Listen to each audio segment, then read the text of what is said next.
Today I'm going to be going over my primary weapon of choice, the ICS M4. It's coming up.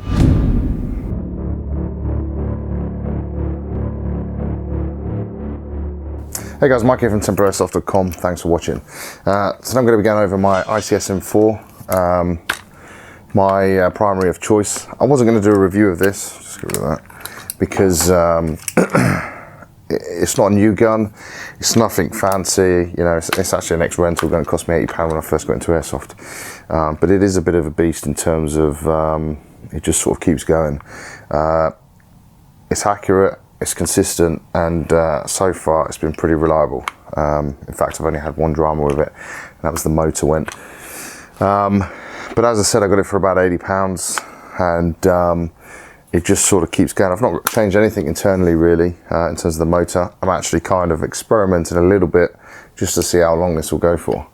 But I'll run over the features that I've got so far. Yeah, it's an ICS M4.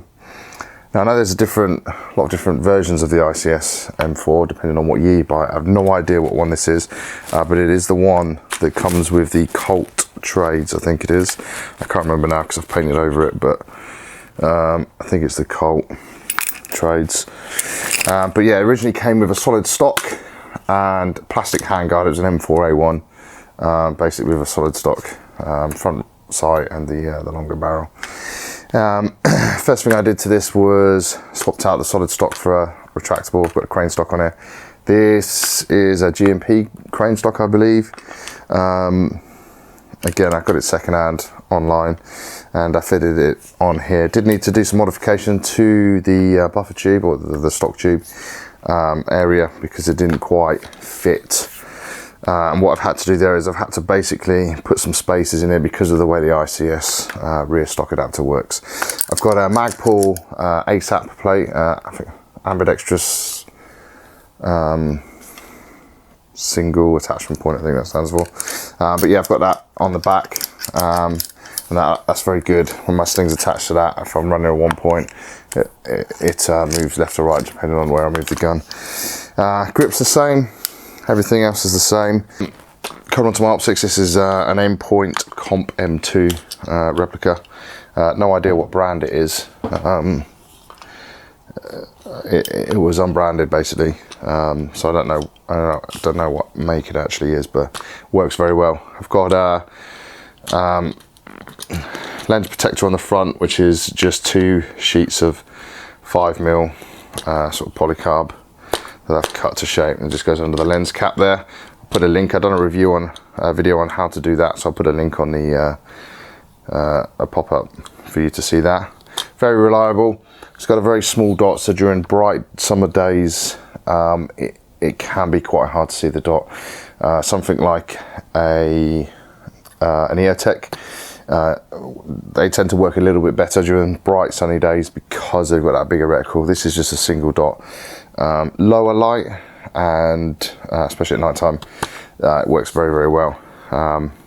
Still works really well during the day, but not as well as some of the other optics out there, but I'm happy with it. It works nice for me. Main body wise, again, I've not changed anything on there. Original trigger, everything. Flipping over to the side, what I have had to replace is the forward assist, the bolt release catch.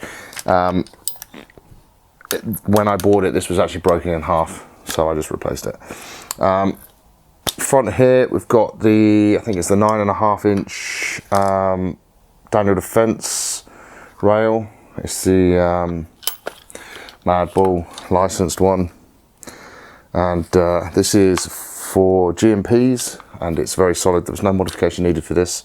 It fits straight onto the front of the upper receiver, so very impressed with that, and it's solid as a rock. Got the ICS 10-inch barrel. Now this isn't, they measure their barrels a little bit strange. It's not actually the, it's supposed to be the 10.5 inch barrel, but it's not actually quite 10.5 inches. It's just shy. So I did want the 10-inch free float rail, but it basically sort of came to the end of the muzzle almost. So the measurements are kind of off on this from what you'd expect from a normal barrel, but from what I understand, a lot of GMP parts and other parts will fit into the ICS, so it's just a case of swapping over, but I'd already bought it and I quite like the way this runs now.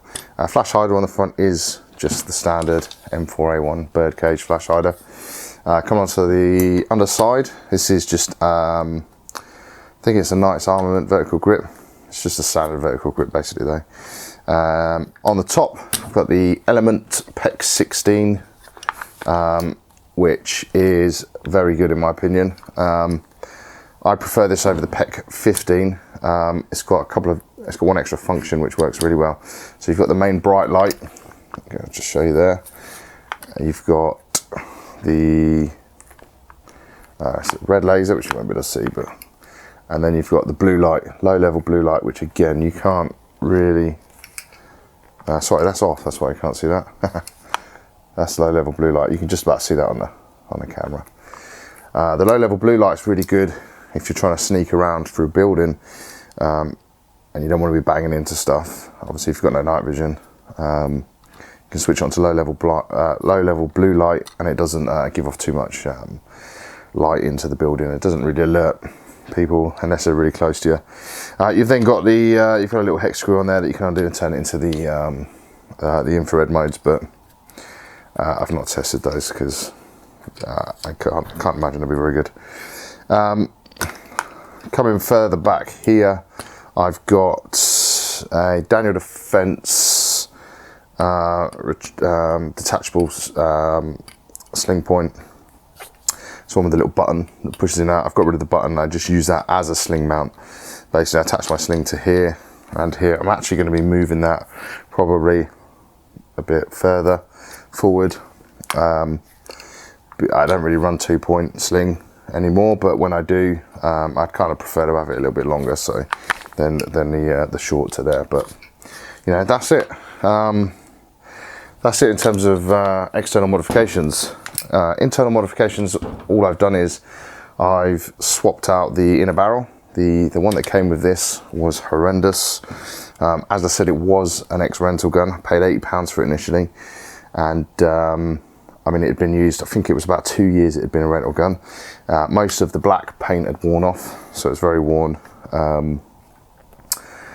So yeah, that inner barrel was just horrible. Eventually the original hop unit broke in half. They are plastic hop units on the ICSs, the M4s. I don't know about the other models, but that is, it's not a common fault, but that is where they tend to break from what I can see. Is they break, they sort of crack in the middle. So I replaced that with just another ICS hop. I'll show you a close up of it. The ICS hops actually have a wheel system. It's not a wheel that you turn forwards and backwards. It rotates around and it clicks into position. So you can make fine adjustments with just one click, and it holds in place as well. You don't get any rollback of your hop unit there.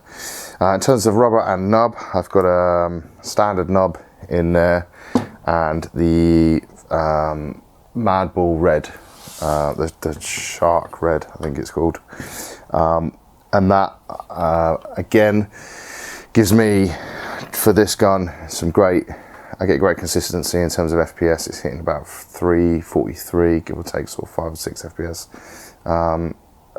Every now and then it will drop one, or you know, but yeah, generally speaking, it's pretty reliable, and I get quite good accuracy with that as well. You've seen some of my videos. I can do some. You know, I take headshots and things, and that's because I've got my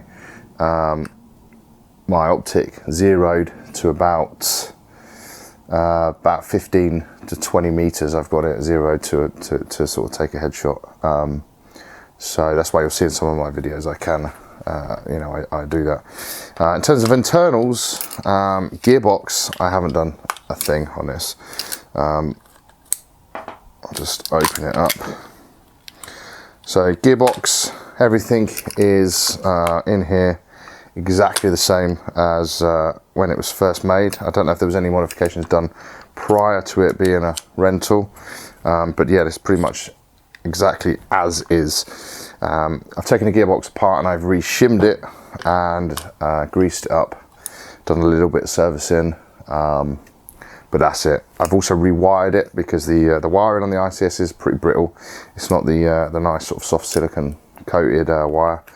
I don't know what it's coated in, but it was pretty brittle and it was starting to split in places. It does have a MOSFET fitted as well. It's the Gate Nano AB, which I don't think they do anymore, but they do very similar ones. It's not adjustable or anything like that. It's just got the active brake in, and that increases the rate of fire nicely on this, and it gives me really nice trigger response. As I said, major replacement I have had to make is the motor.